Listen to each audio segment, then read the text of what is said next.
Today, I'm going to be giving you guys the inside scoop on what it's like to live in Orange Hall at the University of Tennessee at Knoxville. What's it like? Are the rooms nice? What's the location? We're going to be going over all of that in today's video, so I'm super excited. Hey guys, it's Claire from Clairified Creations. If you don't know me or haven't seen my face before, I am indeed Claire, and welcome or welcome back. Stay tuned for my inclusive out of 10 rating at the end of the video. You won't want to miss this, and let's jump right into it. The first thing we're going to talk about is the general specifications of Orange as a whole. Orange Hall, the dorm. So in general, it houses around 378 students, so it is actually one of the smaller dorms. I know it's crazy to think that almost 400 students is small, but for UT it is. I think Brown can house over 1,000. Brown Hall is ginormous. In addition to this, Orange is fairly new. It was built in 2017, so it's super modern. There's no issues like mold or water, any of the older dorms that have that. Orange is really up to date with all the latest advances, so you never have to worry about having hot or cold water. And finally, the last thing I want to touch on briefly is the bathroom situation. They have it community pod style, which means about 9 to 12 people will share a bathroom, but overall it is more of a community style bathroom, if you will. All of them have 3 sinks and 2 to 3 stalls. Finally, the bedroom situation is a shared bedroom, 2 people to a room. It is not suite style. Next, we're gonna talk about location, and location. Orange Hall is located on the west side of campus, so it's situated at the clear opposite end of pretty much all the classes. It is a bit of a hike, a bit of a brisk walk. You definitely want to consider that when you have your route times and planning out when you're going to your classes. Because I was such a crazy freshman and actually timed every single route that I had, my first semester at least, I have some times to share with you guys. From Orange to Presidential Court Building, also known as PCB, right underneath PCB there's a Chick-fil-A and a Pod Market. It is about a 5-minute walk. You're looking at about a 15-minute walk to classes on the hill, and you'll learn what that is later if you don't already know. It is a ginormous hill, really. It's a hill. I know, such a clever name, right? You have to go up 89 stairs to get to your classes, and it is a hike. Let me tell you. Then from Orange to the Jesse Harris building, which is further down from the hill, or Mossman, it is about an 18 to 20 minute walk. And here's when things get kind of crazy with my time. I actually still remember how long it took from Orange to the Student Union at a brisk pace. The key word is a brisk pace. My pace, I've been told, is a lot faster than others, so also might want to factor that in, but it was 9 minutes and 16 seconds. And finally, the last time that I can remember is from Orange to the Hodges Library, which is the main library located at the heart of UT, and it is about a 5-minute walk, so not bad at all. For all these walks, guys, you need to listen to this.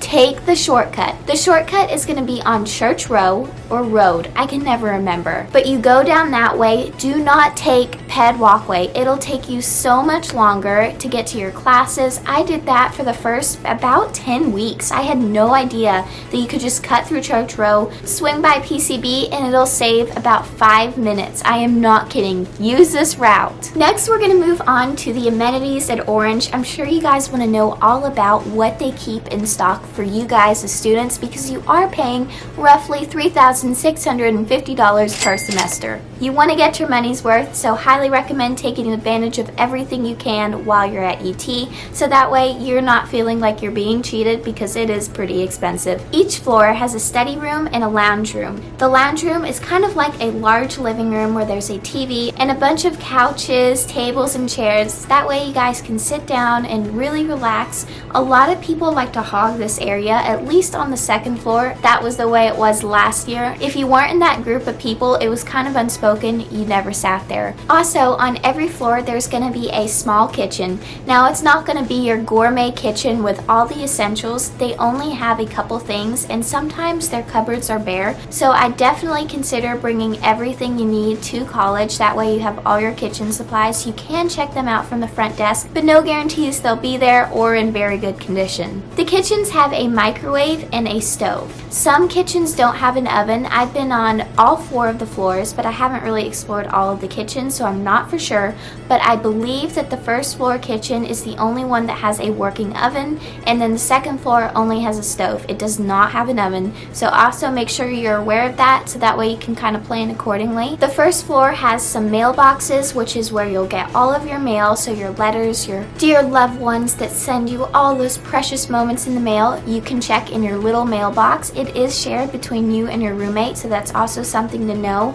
If you have mail, it might not always be for you. It could be for your roommate, which is very depressing sometimes. I'm pretty sure you guys know this, but the first floor also has the front desk, which is where people come in and they ask for assistance. It's where you go to get large packages sometimes. Another great place that you can go to check out movies, rent things, any supplies you might need, go to the front desk and they will definitely help you. Also, if you get locked out, they're the place to go. Let's talk about the basement of Orange, because it's actually where a lot of the amenities are housed, and not a lot of people know about this. Believe me when I say it's pretty nice. In the basement, you'll find a game room, a laundry room, and a bunch of various other rooms used for meetings that are typically locked off to the general public. You'll also have a vending machine down there, and that's pretty much all of it. There's also housekeeping, but you probably should not go into the housekeeping part of the room because you could get in trouble. I was there, and there's nothing really to see. In the game room, you will have games. There is a nice ping pong table for table tennis, so you can check out paddles at the front desk and play ping pong. I did that a lot. And there's also a really world-class pool table. You can also check out all the equipment at the front desk. They don't keep it in the basement because, you know, people could steal it, so they take your ID and you have to check it out. But overall, it's a really nice space, and it has a giant flat screen TV for, you know, playing all those Nintendo games that I have no idea what they are. But if you're into that, good for you. It also has a nice whiteboard and you can write on it. I use this during finals. Pro tip here, nobody is usually in the game room around finals, and if you want a quiet place to study, go down there, use the whiteboard, check out some markers, and you will have a nice relaxing space where everyone else is fighting at the library. It also has a few other tables and chairs that are really small. They're about that big and they're round, and they have 3 bar stools, so that way you can sit around and talk with your friends. Next, we're going to talk about the laundry room. It is very unimpressive. There are 8 washers and 8 dryers for 378 people plus staff. Yeah.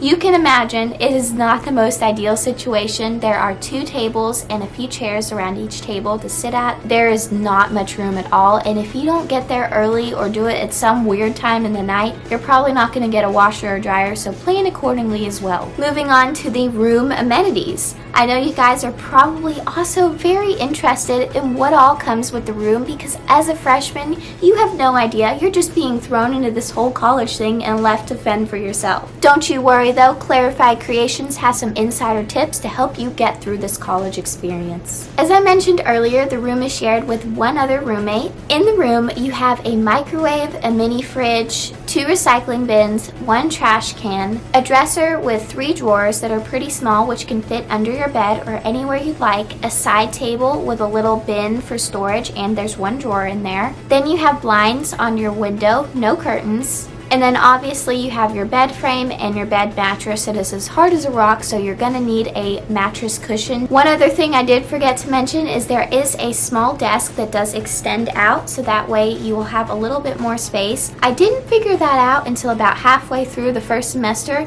If you pull it out, you'll get about 12 to 18 inches more space, so which is really nice. It is kind of hard to reach over it because it's only about, I'd say, maybe it's 4 feet. Then it comes with a small little desk chair to put under it. It is not comfortable, so you're going to need a pillow or a blanket to sit on to make it a little bit more easy on the back. You don't want to get arthritis at a very young age. Moving on to the fun details, aka miscellaneous things that aren't really grouped into a category. These are some of my tips, some observations that I've noticed that will hopefully make your transition and move a lot easier. Number 1, the beds are about 6 to 7 feet apart. Yeah, they're pretty close together, so also you're gonna get to know your roommate fairly well. Even if you don't want to, you're gonna pick up on their strange habits. It may not be pretty, but that's okay. you'll come out with a very good roommate story to tell, or hopefully you won't, or you could be like me and have 2 roommate horror stories that will be coming shortly. Another thing is the rooms are gonna be small. Yes, it's a dorm. No, it's not gigantic, but the tall ceilings and the really wide big window really makes up for it. You don't feel like you're crammed in a basement or anything. It is super light and airy, and I love that feeling. The window really saves it. The hallways are also typically pretty loud. I'm sorry to say you're not going to get those quiet hours you're promised from 9 p.m. to 9 a.m. It just doesn't happen. I've lived on both the first and the second floor. On the first floor, I was facing a fraternity building, and they had parties every football game. Yeah,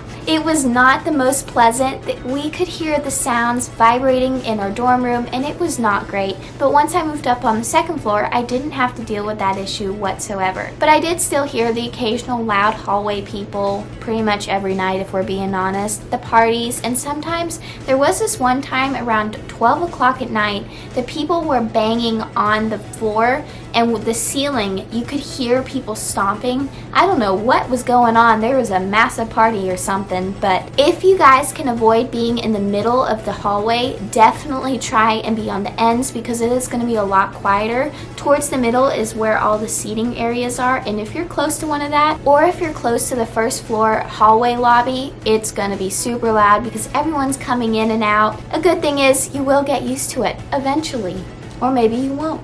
Then I briefly want to touch on the bathrooms once again. The situation was okay. It was community pod style, so it wasn't the greatest, but people did not clean up after themselves, especially on the weekends. The sinks were disgusting. On a Friday, all the way until that Monday morning, the sinks were filled with people's bits of cereal, old milk was in there.